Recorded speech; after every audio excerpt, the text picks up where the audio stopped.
Steam institute of knowledge. एक topic मैंने लिखा है कि फाइनाइट और नॉन फाइनाइट। पहले तो इन दोनों में फ़र्क क्या है वो समझ लो। फाइनाइट वो वर्ब होते हैं जो according to the tense change होते हैं। अकॉर्डिंग टू द टेंस से मुराद क्या है? अकॉर्डिंग टू द टेंस से मुराद ये है कि अगर मैं एक जुमला लिखता हूँ आई प्ले, लेकिन जब मैं ही लगाता हूँ तो फिर मैं प्ले नहीं लिखता हूँ, क्या लिखता हूँ? प्लेस लिखता हूँ। अगर मैं परफेक्ट में चला जाऊँगा तो मैं लिखूँगा ही है प्ले। अगर मैं कंटिन्यूस में जाऊँगा तो ही इज प्लेइंग, और अगर फास्ट में जाऊँगा तो ही प्ले। यानी कि वर्ब वेरी कर रहा है, वर्ब चेंज हो रहा है। अब आप बोलेंगे सर ये तो हमें पता है, हमने टेस्ट सीखे हैं, हमने एक्टिव पैसिव सीखा है, हमें सारी चीज़ का या मोडाल के बारे में सब कुछ पता है। तो ये इम्पोर्टेंट टॉपिक आज का नहीं था। हमारा जो मेजर टॉपिक है, जो मैंने इस तरफ हेडिंग लिखी है, वो क्या है? नॉन फाइनाइट एक ऐसा ऐसी चीज़ जिसके अंदर 3 कैटेगरी हैं। कितनी कैटेगरी हैं? 3 कैटेगरी हैं। कैटेगरी नंबर 1 इसका नाम है इन्फिनिटिव। कैटेगरी नंबर 2 जिसे हम कहते हैं noun shared. Category number 3 past and present participle. 3 ऐसी कैटेगरी हैं जिसमें नाउन नंबर आई लिखूँ या वी लिखूँ या यू लिखूँ या ई लिखूँ या शी लिखूँ, कोई फर्क नहीं पड़ेगा। पहले इम्पोर्टेंट क्वेश्चन हमारे जहन में ये आता है कि ये 3 चीज़ें हैं क्या? सबसे पहली जो चीज़ है वो है इन्फिनिटिव। इन्फिनिटिव के बारे में ये जहन में रखो कि जब आप 2 वर्ब लिखते हो तो उसके दरमियान में क्या लगाते हो? टू का इस्तेमाल करते हो, उसे हम इन्फिनिटिव कहते हैं।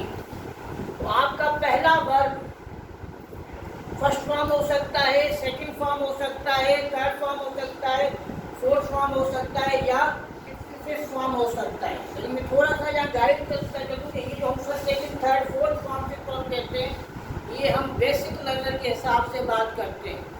इनके अगर प्योर और जेन्युइन नाम कभी आप बात करोगे तो ये नाम कहलाएंगे present form, past form, past participle form, progressive यानी आईएनजी फॉर्म, एस और ईएस फॉर्म। यानी अगर आप किसी भी अच्छे राइटर्स, इंग्लिश राइटर्स हैं, उनके बुक आप कभी भी उठाओगे तो आपको ये कैटेगरी कभी भी ऐसे नहीं मिलेगी कि first form, second form, third form या फोर्थ भी। वहाँ मिलेगा present form, past form, past participle form, progressive या आईएनजी फॉर्म, एस और ईएस फॉर्म।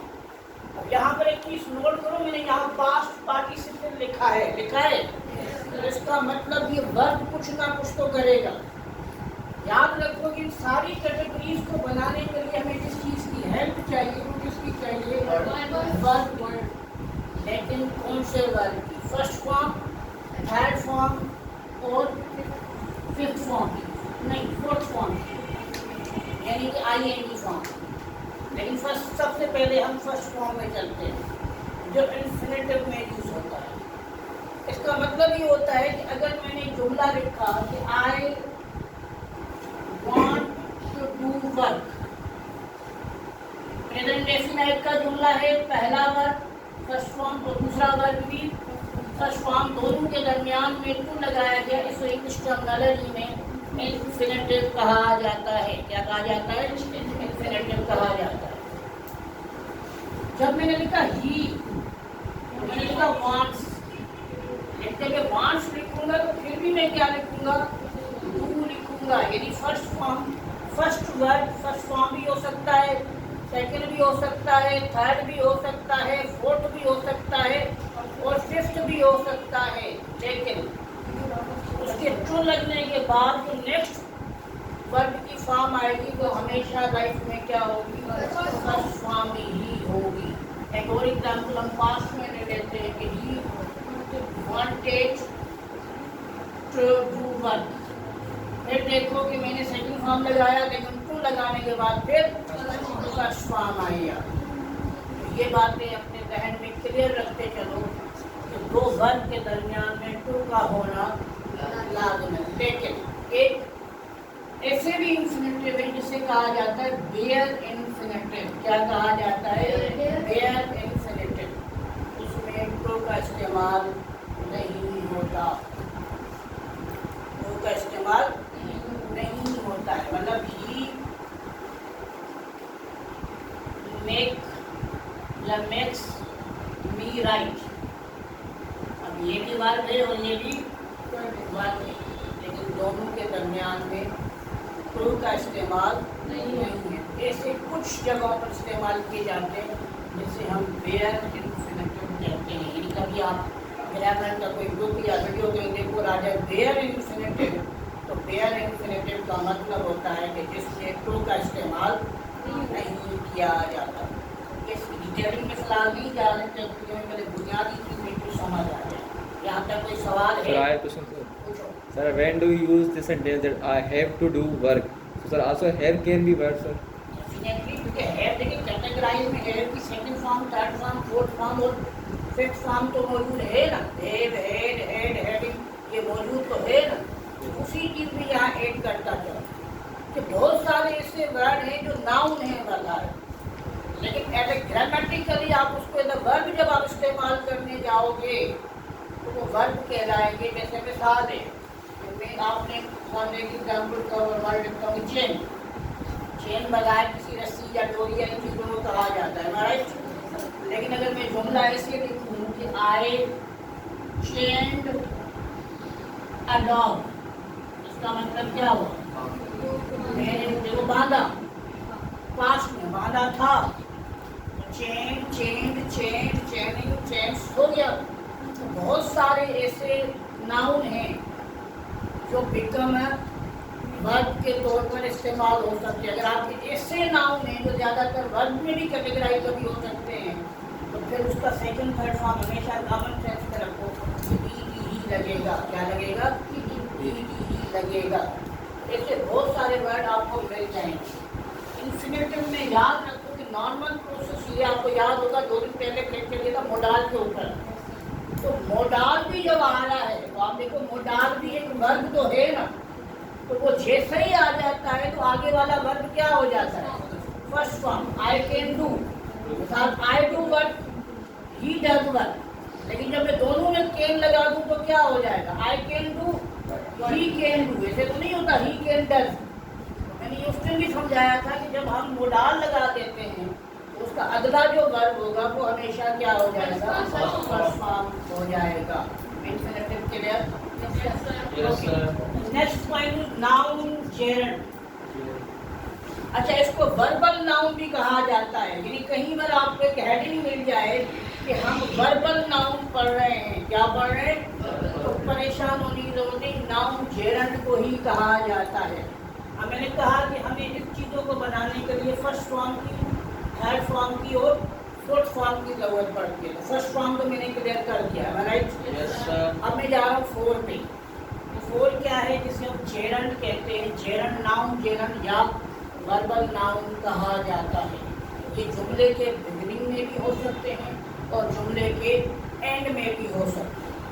लेकिन इसकी स्पेशलिटी या इस चीज़ में है क्या? इसमें ये है कि आपका जो वर्ब है वो नाउन के तौर पर यूज होगा, लेकिन आईएनजी कॉन्सेप्ट में। कौन से कॉन्सेप्ट में? ING concept. फॉर एग्जाम्पल मैं जनरल एग्जाम्पल लिखूँगा, he is reading a book.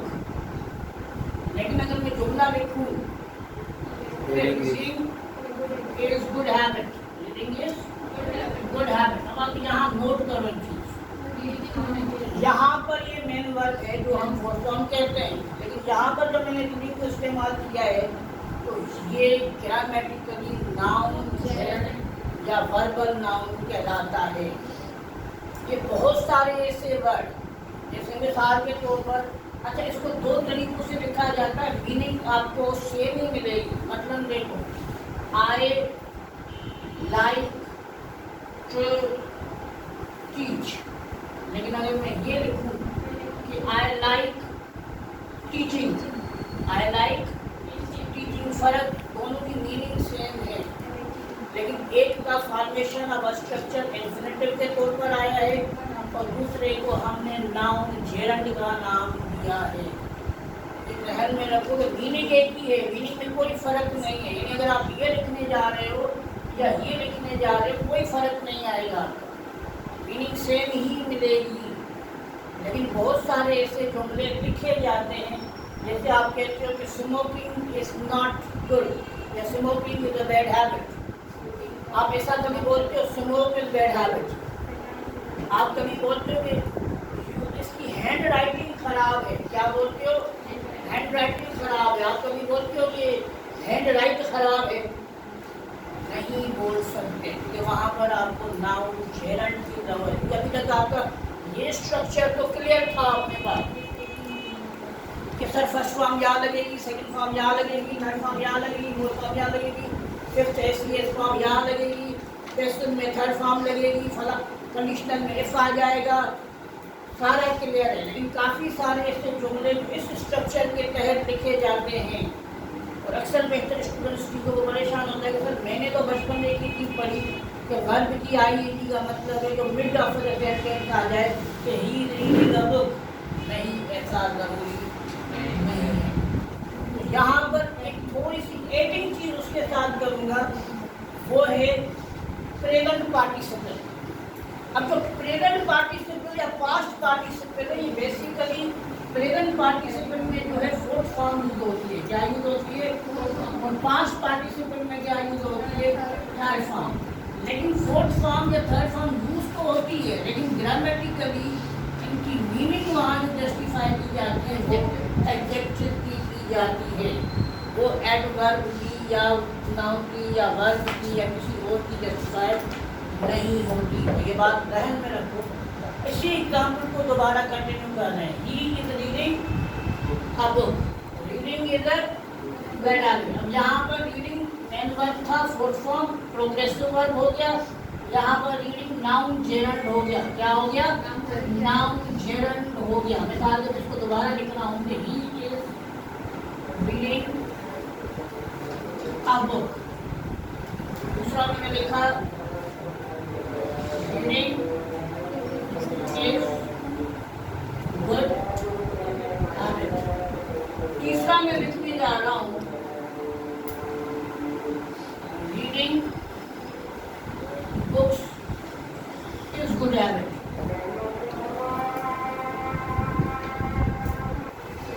तो कंटिन्यू कर रहे हैं। देखो तीन चीजें मैंने लिखी। रीडिंग का बुक, यहाँ पर reading main verb as a verb है जो फाइनाइट वर्ब है।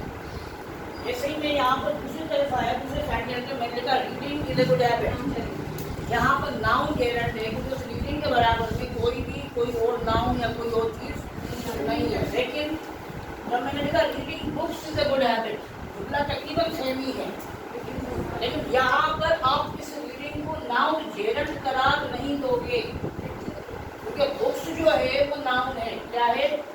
वो नाउन है। और बुक्स को क्योंकि वो इंडिकेट कर रहा है, किसी भी नाउन को इंडिकेट कर रहा है कि उसमें क्या कहलाएगा? एडजेक्टिव कहलाएगा। तो इस क्रम दादाजी का नाम होगा प्रेजेंट पार्टिसिपल। प्रेजेंट पार्टिसिपल इसका नाम है ये। अक्सर बेहतर स्टूडेंट क्या कर देते हैं, अधूरा ग्रामर पढ़ते हैं और वो सवाल आके ये करते हैं कि सर हमें पता है कि फर्स्ट फॉर्म यहाँ लगेगी, सेकंड यहाँ, थर्ड यहाँ, प्रोग्रेसिव वहाँ, फला, फिर ये जो जुमला आया ये कैसे बन गया? Reading is a good habit कैसे बन गया? तो रीडिंग तो आई नहीं है, फिर ये तो वर्ब तो बाद में आ रहा है। ये वर्ब टू बी के जुमले हैं। किसके जुमले हैं? मैं पहले भी क्लियर कर चुका हूँ काफ़ी दफ़ा कि इसमें दो किस्म के जुमले बनते हैं, एक टेंसेस, एक वर्ब टू बी। दोनों की निशानी बड़ी क्लियर है। टेंसेस में हमेशा मेन वर्ब इस्तेमाल किया जाता है और वर्ब टू बी में मेन वर्ब का इस्तेमाल नहीं होता। अगर reading is a good habit भी आप नोट करो तो यहाँ पर भी आप ये चीज़ नोट करोगे कि reading is a good habit, तो यहाँ पर कोई भी मेन वर्ब इस्तेमाल नहीं है। इसको हम नाउन जेरंड कहते हैं या वर्बल नाउन कहते हैं। यानी कभी भी किसी वीडियो में, कभी किसी बुक्स में आप नाउन जेरंड की बजाय वर्बल नाउन की हेडिंग देखो तो बात एक ही है। यहाँ पर दोबारा एग्जाम्पल को नोट करेंगे। रीडिंग बुक्स, रीडिंग आपने एक वर्ड सुना होगा शाइनिंग स्टार। शाइनिंग स्टार, ही अब he is the shining star. यहाँ पर थोड़ा सा आज देखो, आपने कभी जुमला बोला है वॉश मशीन? क्यों बोलते हो washing machine? Juicer machine. Washing powder क्यों बोलते हो? जूसर वो एज एडजेक्टिव के तौर पर उसकी क्वालिटी है। मशीन की क्वालिटी क्या थी कि वो उसको क्या करती है? वॉश करती है। सर तो फिर ये जूसर मशीन तो जूसिंग मशीन बोले। जूसर मशीन क्यों होता है? वो देखो आपने क्या लिखा, जूसर। जूसर क्या है? ये टेक्निकल टर्म को समझो। जूसर एक चीज का नाम है। क्या है? पहले नाउन आ रहा है, फिर क्या आ रहा है? मशीन आ रहा है। आप ऐसे लिखो machine juicer. Can you right? लेकिन फिर तो वॉशिंग मशीन तो वॉशिंग मशीन ये वो वॉश करती है, वो उसकी क्वालिटी शो कर रहा है। यहाँ क्वालिटी नहीं शो कर रहा है, यहाँ एक मशीन है, बस वो नाम है। सर जूसर मशीन भी तो सर फ्रूटों को जूस कर वो मशीन तो जूसर का मतलब क्या है? खुद आइस वर्ड से बना हुआ है। आइस को पिघलाना, यानी कि स्टफ है, सख्त है, उसको आप लिक्विड फॉर्मेट में कन्वर्ट करते हो, तो वो जूस आइस से, आइस वर्ड से वो जूस बना हुआ है। खुद एक लिक्विड को कहा जाता है ना, तो वो एक खुद लिक्विड को आप जूसर जब यूज कर रहे हो तो जूस मशीन नहीं दे रहे हो। जूसर इसका टेक्निकल टर्म ये कि किसी भी वर्ब में आप जब आर, पी आर या ओ आर लगाते हो तो वो क्या हो जाता है? करने वाला हो जाता है। क्या हो जाता है? करने वाला हो जाता है। तो यहाँ पर वो नाउन कैटेगरी में नहीं दिखा रहा, यहाँ करने वाला है। तो करने वाले की मीनिंग पी आर ने जस्टिफाई कर दी ना, आर ने जस्टिफाई कर दी कि वो कोई ना कोई काम कर रहा है, इसीलिए उसको जूसर मशीन। आपने जूस मशीन कभी बोला है? नहीं बोल सकते। ये कुछ टेक्निक आप ऐसे नहीं कर सकते कि हर चीज को उसी तरीके से पकड़ो। अब आ जाते हैं यहाँ तक तो नाउन, जेरंड और प्रेजेंट पार्टिसिपल क्लियर हो तो मैं आगे चलूँ। सही है, दोबारा बताओ। क्लियर कर देते हैं। सही है, लास्ट वाला रीडिंग बुक्स इज गुड। ये दोबारा करें। देखो हमारे पास मैंने कहा कि वर्ब को जब इस्तेमाल किया जाता है आईएनजी के तौर पर, तो वो टोटल 3 तरीकों से इस्तेमाल होता है। कितने तरीकों से?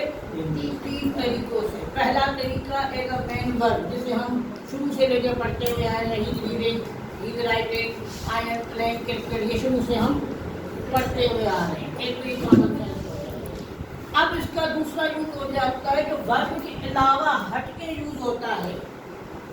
अगर उसके बराबर में कोई और नाउन नहीं है टू एक्सप्लेन, तो फिर वो क्या कहलाता है? नाउन जेरंड कहलाता है। जैसे reading is a good habit, reading के बाद फौरन इज आ गया, इसका मतलब उस क्वेश्चन का काम खत्म हो गया। अब आगे हेल्पिंग वर्ब आ गया, एक वर्ब टू भी आ गया, आगे जुमला कंप्लीट हो रहा है।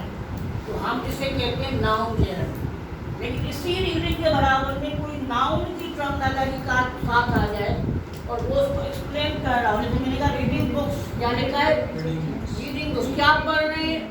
बुक्स पढ़ रहे हैं। अब बुक्स पढ़ रहे हैं तो बुक्स क्या है? हमारा नाउन है। बुक्स क्या है? नाउन है। रीडिंग क्या कर रहा है? उसकी क्वालिटी शो कर रहा है। उसके बारे में किसी भी नाउन या प्रोनाउन से ताल्लुक रखने वाले लफ्ज को हम इंग्लिश में क्या कहते हैं? पार्ट ऑफ स्पीच में वापस जाओ, किसी भी नाउन या प्रोनाउन की क्वालिटी, क्वांटिटी बताने वाले लफ्ज को क्या कहते हैं? एडजेक्टिव कहते हैं। तो इसको रीडिंग किसको शो कर रहा है? बुक्स को शो कर रहा है, यानी खुद में वो क्या बन गया? एडजेक्टिव। अगर वो इस सूरत में एडजेक्टिव है तो उसको एडजेक्टिव नहीं बोलेंगे, इसको ग्रामेटिकली टर्म में हम यहाँ पर पार्ट ऑफ स्पीच में हम एडजेक्टिव बोलेंगे।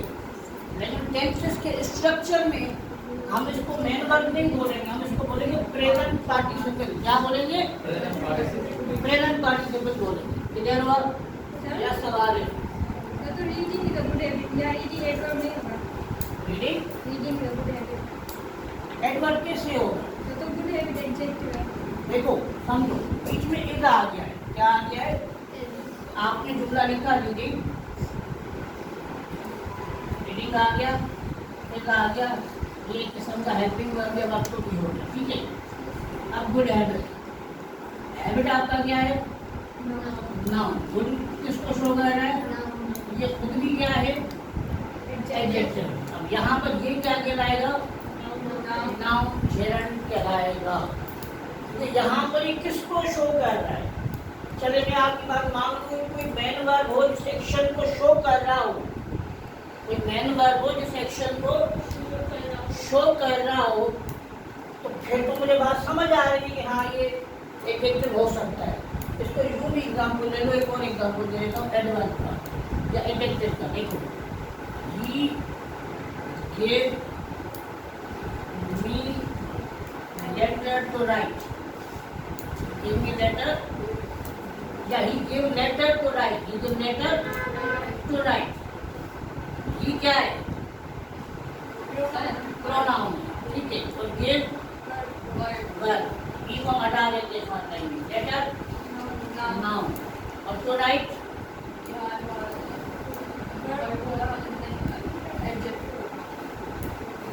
एडवर्ब। कैसे एडवर्ब? ये किया गया, क्या किया गया लिखने के लिए किया गया, तो राइट किसको लिखना है? ये कोई चीज दी गई है ना लिखने के लिए, चीज तो भले कोई भी चीज गई हो, उससे कोई फर्क नहीं पड़ रहा। तो ये यहाँ पर ये ट्रू राइट, यहाँ पर वर्ब नहीं है, यहाँ पर बेसिकली एडवर्ब की फॉर्मेशन देता है।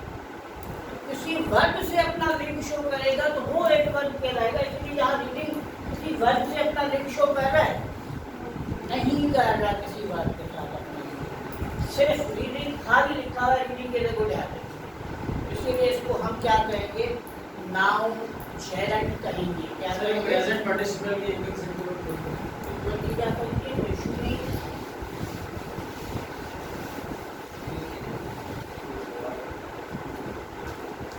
मिसाल के तौर पर swimming is my nation, Singing is my nature। कोई गुजरत है तो आज बंदा गाता रहता है, तो नेचर में है।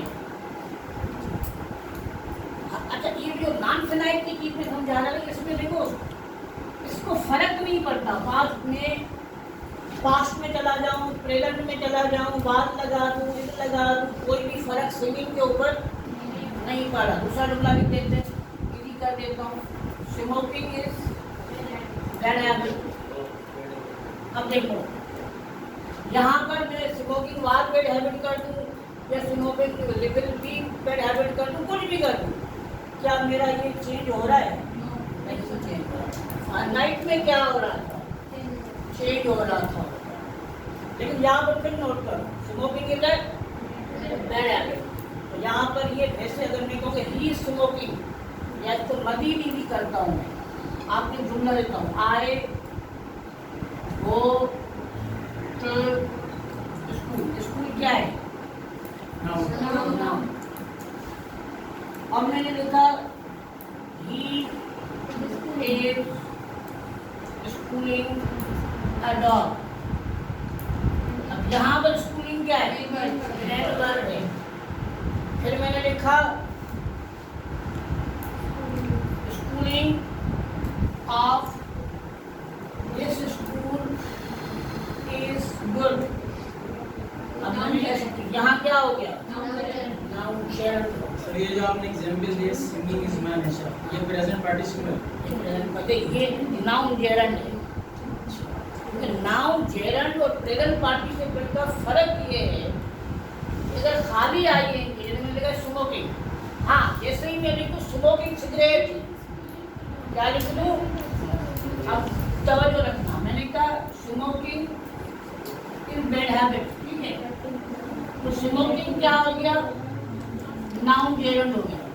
लेकिन मैं कहूँ स्मोकिंग सिगरेट, स्मोकिंग सिगरेट, अब सिगरेट क्या है यार?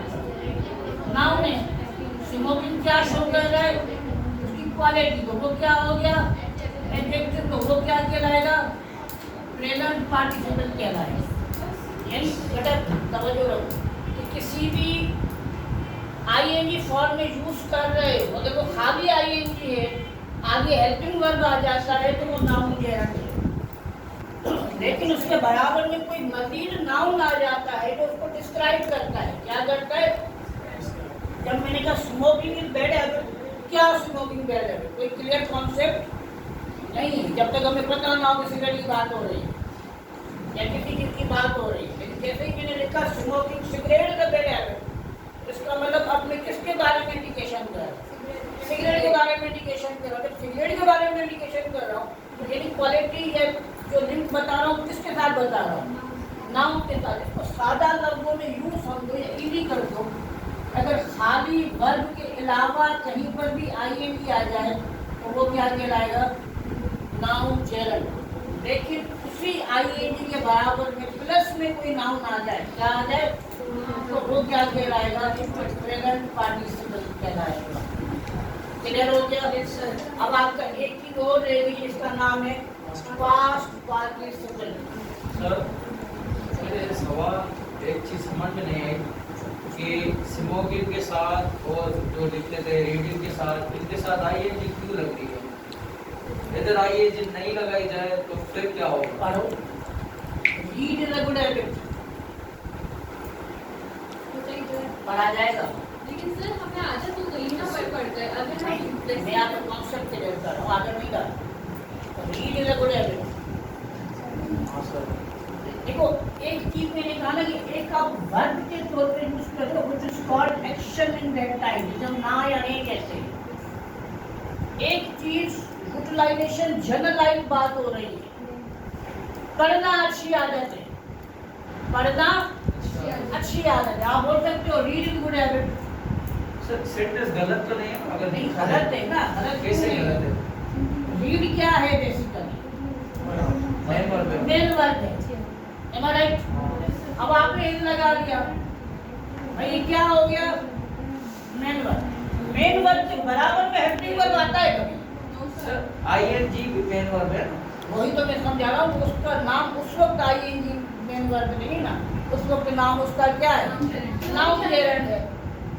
उस वक्त उसको हम मेन वर्ब करार दे रहे हैं।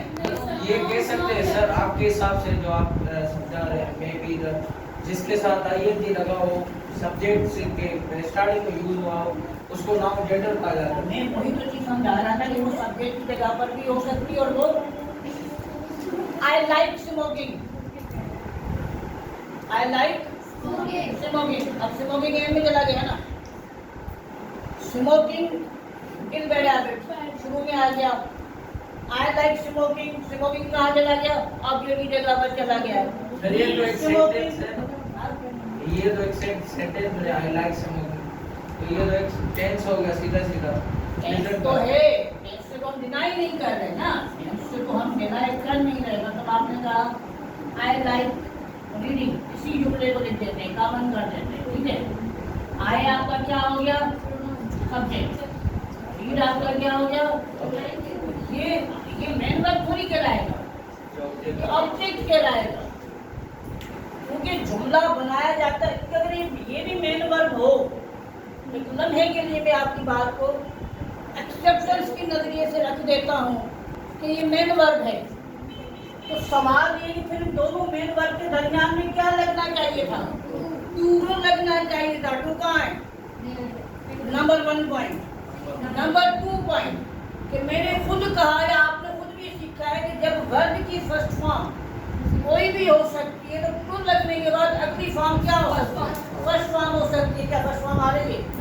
हाँ, अगर मैं ये ऐसे लिखता I like to read books, अब सही है कि नहीं? ये सब्जेक्ट हो गया, ये पूरा मेन वर्ब कॉन्सेप्ट हो गया, और बुक्स आपका क्या हो गया? ऑब्जेक्ट हो गया। अब सही है, लेकिन उनका नाम टर्मिनोलॉजी में चेंज कर दिया गया है ना।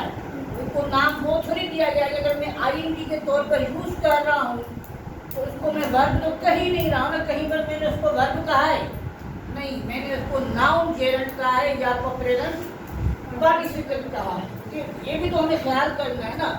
आप इसको नोट करोगे जब आप कोई भी आम सेंटेंस सीखते हो। हम सादा सा हैव का एक एग्जाम्पल ले लेते हैं।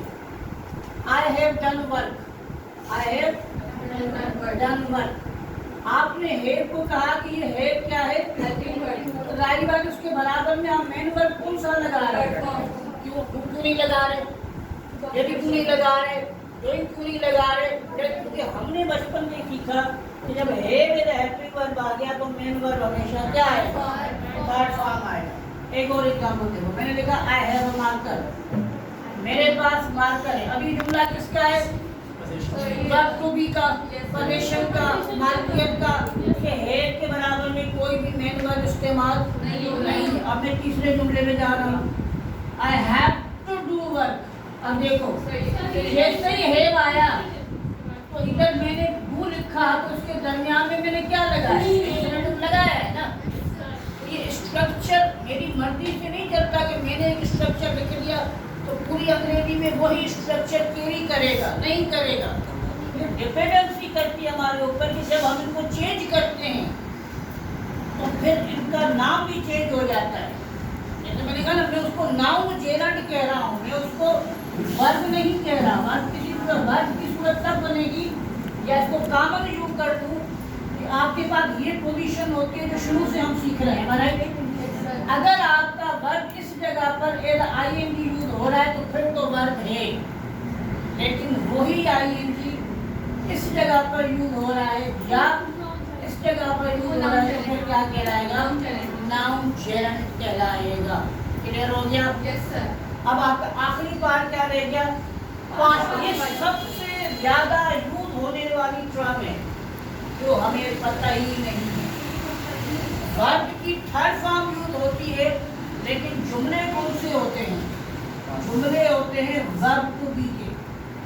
सबसे कॉमन एग्जांपल देता हूँ, I am tired, I am tired. अब यहाँ पर नोट करो आप लोग, मैंने क्या लिखा है, टायर्ड। टायर नहीं लिखा, टायर नहीं लिखा। बहुत सारे लोग स्टूडेंट्स को मिसकॉन्सेप्ट लेके पैसिव का जुमला कंसीडर कर रहे होते हैं। ये पैसिव का जुमला नहीं है। बेसिकली टायर्ड कौन है, मैं हूँ, और मैं ये कौन है, इसकी क्वालिटी बताई जा रही है, प्रोनाउन की। प्रोनाउन की क्वालिटी बताने वाला एडजेक्टिव कहलाता है। इसको आसान उर्दू में अगर मैं समझा दूँ, एक लफ्ज हुआ है। क्या लफ्ज हुआ है? आपने कोई रेगुलर खरीदा, घर खरीदा, भाई को कलर करवाना है, फादर ने बोले नहीं कलर हुआ है, कलर। तो फिर आप इंग्लिश में क्या लिखोगे, It is colored. It is coloured, हुआ है। अक्सर बेहतर कोई भाई वो आया कोई दरवाजे पे, भाई है यार, भाई तो सोया हुआ है, भाई तो सोया। अब आप सोच में बढ़ जाते हो। इस स्ट्रक्चर्स को लेके आने का मतलब ये था कि स्टूडेंट सोचता है हमने जो ग्रामर सीखी थी उसमें तो हो रहा है कि वो सो रहा है, लेकिन आपके मुंह से उर्दू में जुमला क्या निकला है, सोया हुआ है। फिर आप क्या बोलोगे, यानी थर्ड फॉर्म यूज की जाती है, लेकिन एडजेक्टिव से क्वालिटी बता रहे हो उसमें सोने की। बहुत सारे स्टूडेंट इसी पे कंफ्यूज होते हैं। जुमला मैंने लिखा, I have seen broken star.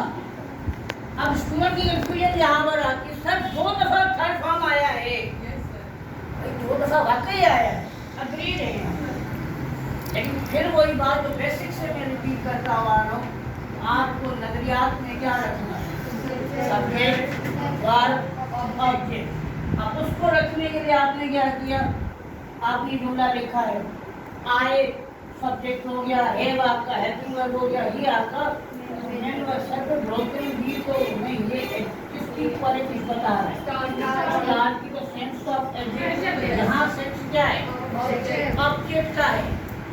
Third form बहुत सारी जगहों पर as a verb to be में पास्ट पार्टिसिपल यूज होती है, और लेकिन लोग उसको पैसिव या कोई और चीज कंसीडर कर रहे होते। अब मैं देख चुका हूँ टूटा हुआ तारा, मैं देख चुका हूँ, मैंने रास्ते में भौंकता हुआ कुत्ता देखा, ये भी यूज किया जा सकता है। इंग्लिश में आप क्या बोलोगे, आई सा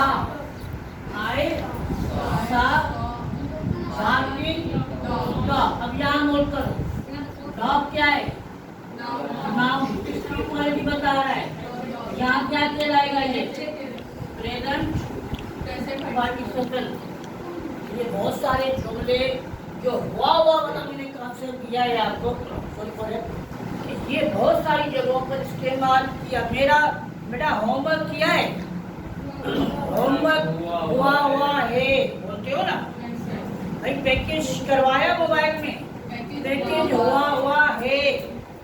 तैयारी कर ली, तैयारी हुई है। खाना खा लिया, खाया हुआ है।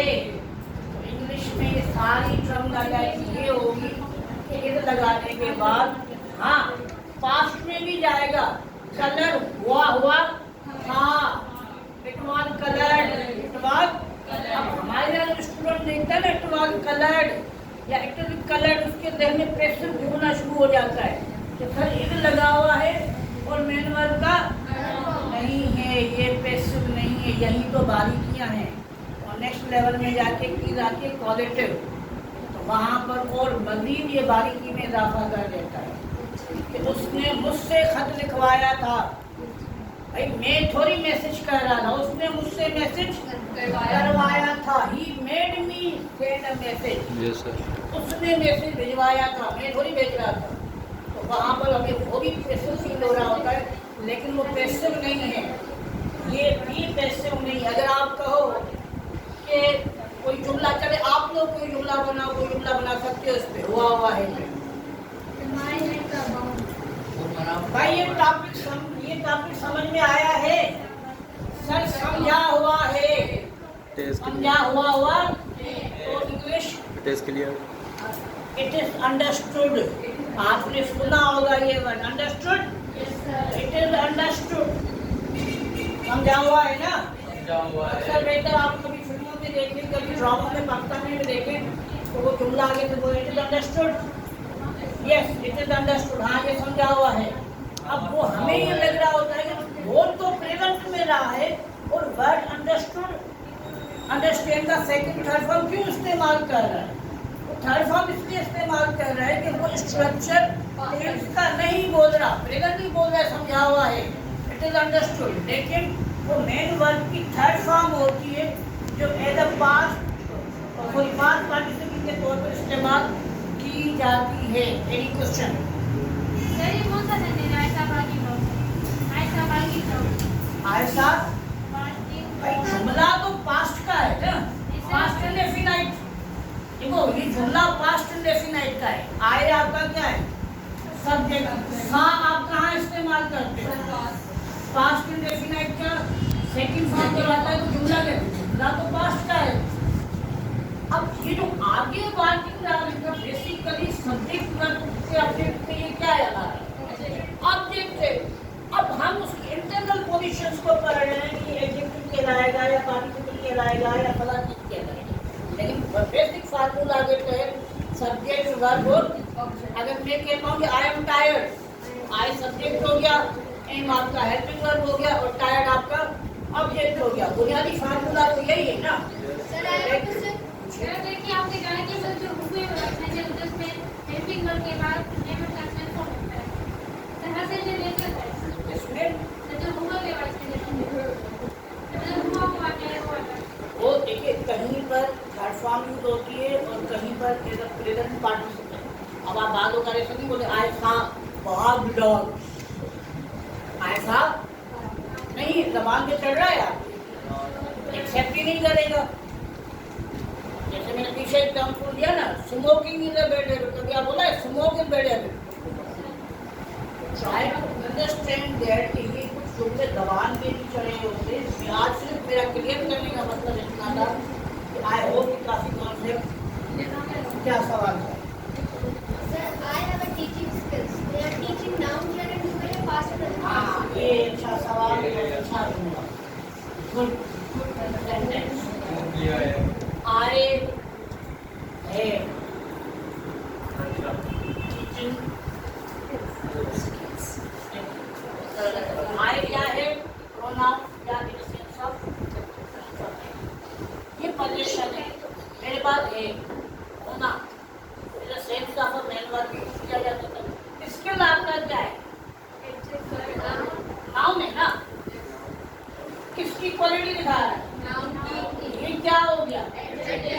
एडजेक्टिव हो गया तो क्या कहलाएगा? Present participle. प्रेजेंट देखो, अगर आईएनजी आ रहा है तो प्रेजेंट, अगर थर्ड फॉर्म आ रहा है तो नामों में डिफरेंस करेंगे। नाम अक्सर कंफ्यूज करते हैं कि अगर प्रेजेंट आईएनजी आ रहा है तो प्रेजेंट पार्टिसिपल, अगर थर्ड फॉर्म आ रहा है तो past participle. Her teaching is good या टीचिंग क्या होगा? क्या? हर टीचिंग इज गुड।